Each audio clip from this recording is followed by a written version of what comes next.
Hi again, Mark here from Talking Bass. Today we're going to take a look at a Stevie Wonder classic, I Wish. There are two main riffs to deal with in this song and we'll look at them both, break them down to see what's going on in there, and I'll give you a few tips on getting them under your fingers. As always, the lesson material is all there over at TalkingBass.net, just click that link in the info below. Also, like the video, subscribe to the channel and leave a comment below. Then remember to check out the totally free membership over at Talking Bass. Talking Bass is now a complete social network for bass players. Just log in and you'll be able to connect with over 100,000 other bass players from all over the world in the forums, groups and chat rooms. It's very much like Facebook but for bass players, but with the addition of over 450 free bass lessons, a ton of free practice resources and a set of ebook downloads such as the scale reference manual. Then if you want to take things further, there are the premium courses on everything from beginner bass to reading music to scales, chord tones, slap bass, ear training and much more. So sign up today, remember it's totally free and join a great bass community. Okay, so I Wish is from the classic Stevie Wonder album Songs in the Key of Life, and the bass guitar is played by Nate Watts. Nate usually detunes down a half step when playing with Stevie, but it's fine playing the whole tune in regular tuning, as I'm going to do in here. The first and main line acts as the song intro, and it sounds like this.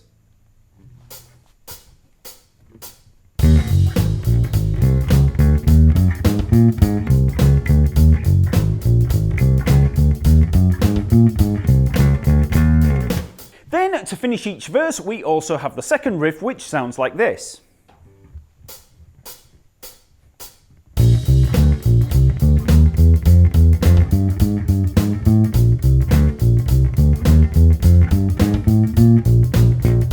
So let's start with the opening line. Now the tempo here is around about 105 beats per minute, so the bass line is playing eighth notes. That means that the shuffle swing feel that you hear is actually 16th note shuffle. So instead of the traditional swing eighth feel that would sound like this, 1 and 2 and 3 and 4, and we have a 16th note shuffle feel that sounds like this. 1 meander, 2 meander, 3 meander, 4 meander. So the eighth notes in there, 1 and 2 and 3 and 4 and are actually straight. It's the 16th notes that we're shuffling. So let's just work through those opening notes. So we begin on an E flat, 6th fret of the A string, and then we come up through this scalar line, G flat, A flat and B flat, 2nd fret, 4th fret and 6th frets on the E string. Okay, so then we land on the A flat there at the 4th fret of the E string, and then we come up C, D flat, D natural, E flat. So we've got 3rd, 4th, 5th, 6th frets on the A string. Okay, so all together.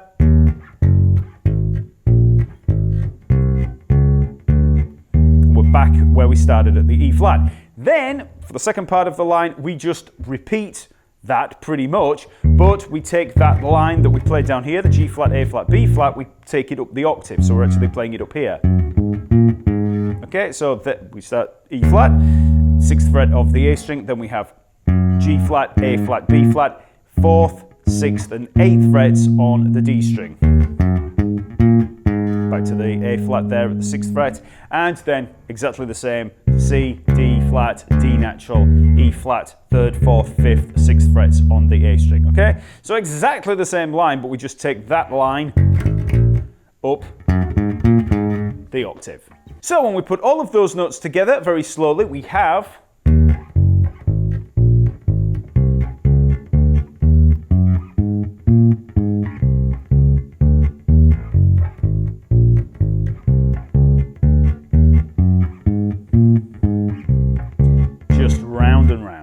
Now, a key part of learning this particular line is keeping that light staccato feel throughout. So instead of holding the notes like this,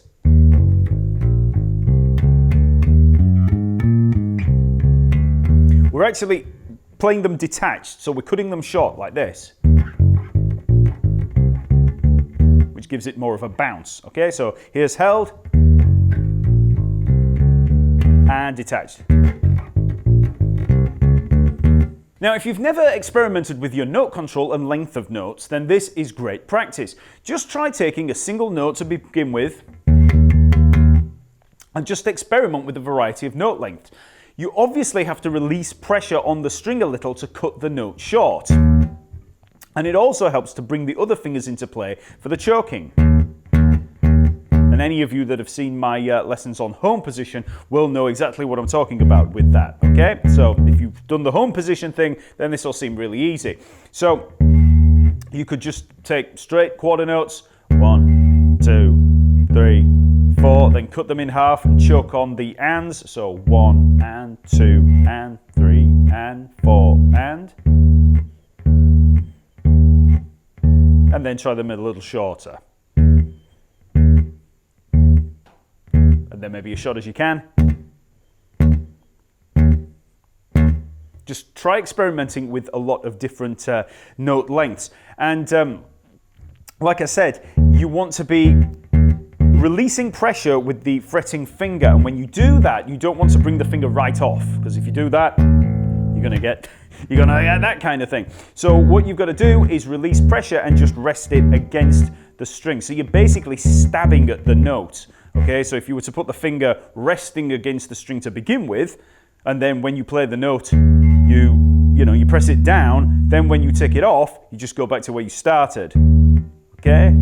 Now when you do that, you might get a little bit of a harmonic when you rest against the string afterwards, which is where bringing these other fingers comes into play, because they choke it completely off. Okay?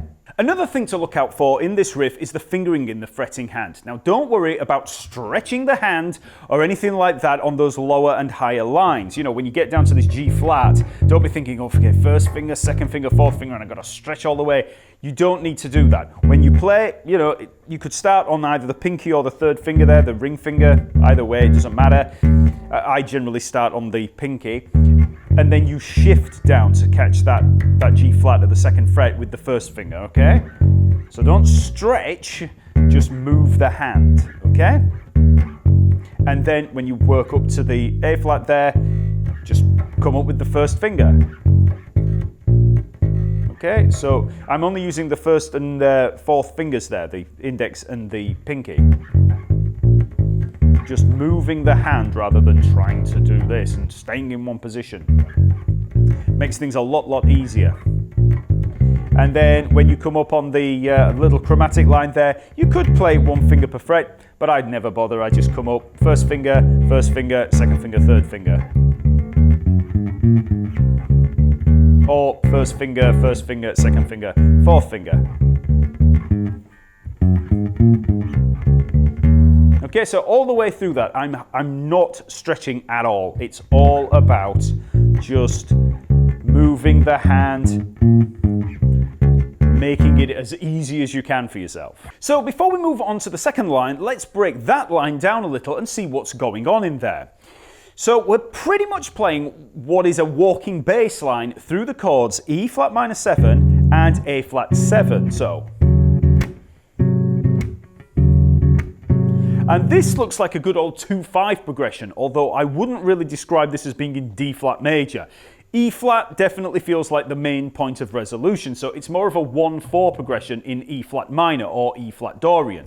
However you want to analyze it, the line is a great example of walking through those two chords in a more pop-oriented style. Learning how bass lines weave through a progression is great for learning how to write bass lines, and it's also great for memorizing them. If you can see this line as that cycling E flat minor 7, A flat 7 chord sequence, you'll see this E flat to A flat, E flat to A flat working round and round, and it gives you waypoints that you'll see as you're playing it. And if you know the chord tones and scales related to the chords, it makes things even easier. Now, I won't waste time explaining how these chords and scales are constructed, because I've got loads of lessons devoted to that here on YouTube and over at the website. But as a breakdown, for the chord tones, we're looking at the E flat minor 7 chord. So you want to be able to see all those chord tones of E flat minor 7, both above and below that E flat. Then we have A flat 7. Okay, so seeing them all in that area. And then for the scales, we join all those chord tones up. So we have E flat Dorian.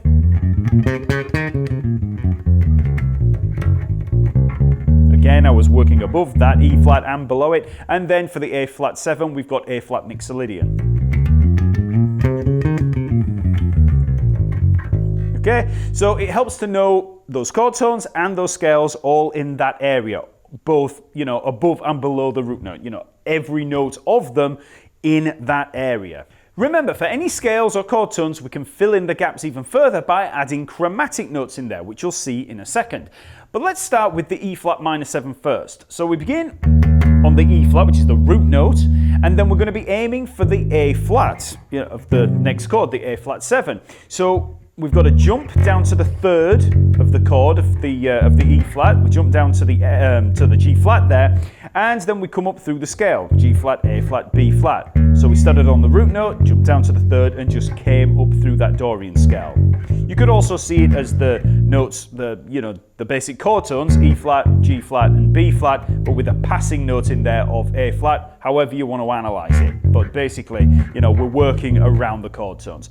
Then we reach the A flat, the root note of that next chord, and then we work up with this really popular walking bass move of A flat, C, D flat, D to the E flat. We've got the root note, the third, the fourth, the sharp fourth, leading into what is the fifth from A flat, but it's basically just the E flat. So we start on the root, we jump to the third, and then we just chromatically lead up to that E flat. So that's the easiest way to see it. We've got a root note, we jump to the third, and then just chromatically lead up.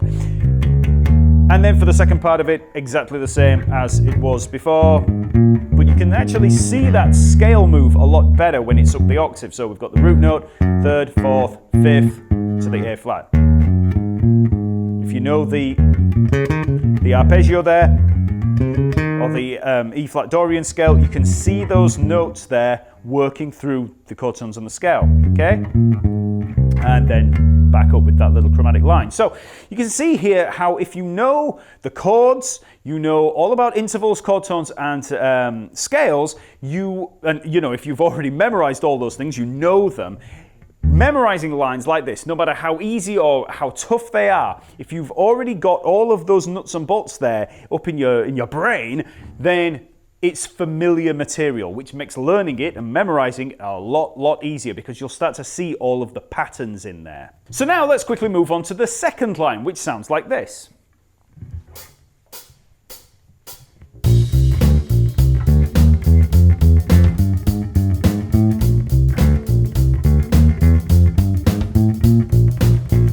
So in terms of the notes, we start on this B flat here at the 6th fret of the E string. And we come up through a little scale pattern here, B flat, C, and up to the D natural. So 6th fret, 8th fret on the E string, and then the 5th fret on the A string.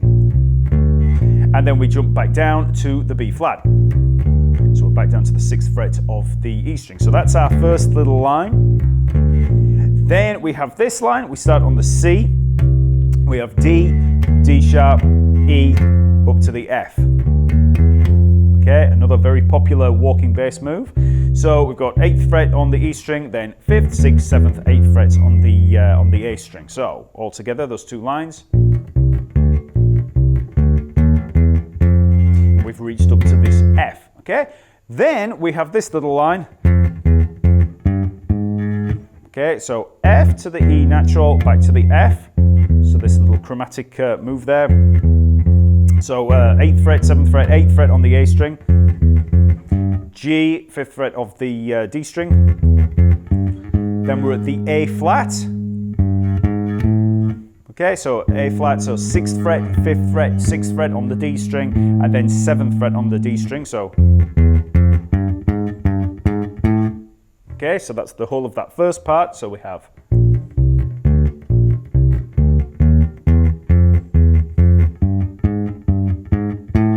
Then the second part of that line is very much the same as the first. We begin exactly the same. From the B flat leading up to the C, leading up to the F. Then when we get to the F, we just continue with that same kind of chromatic line of F, G, A flat, A, up to the B flat. So that's 8th fret on the A string and then 5th, 6th, 7th, 8th frets on the D string. And then we drop down to the B flat and just play a little repeat on there. Just 3 notes down on the bottom. So.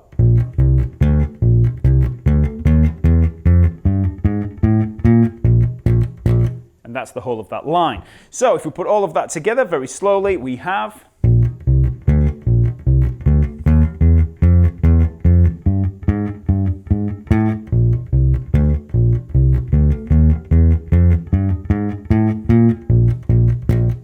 So all of the technical aspects from the first line hold firm for this second line. The notes all have a detached feel and you should move the hand around rather than stretching. Start out slowly, then build up speed and you'll eventually be able to play to the track over at the Talking Bass website.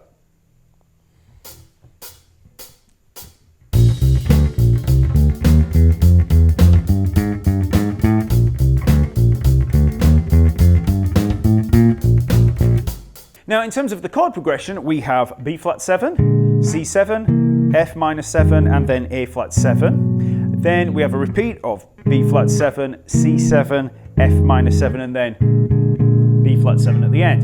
Now, don't worry too much about the scales here. The chord tones are your main points of reference, and you can see any other notes as simply working around them, whether diatonically or chromatically, as you'll see. So let's just work through that line. So we begin on the B flat 7 and we start on the root note, the B flat there. So we've got root, second, third, and then back to the root on what is probably a B flat Mixolydian scale, but just think B flat 7, okay?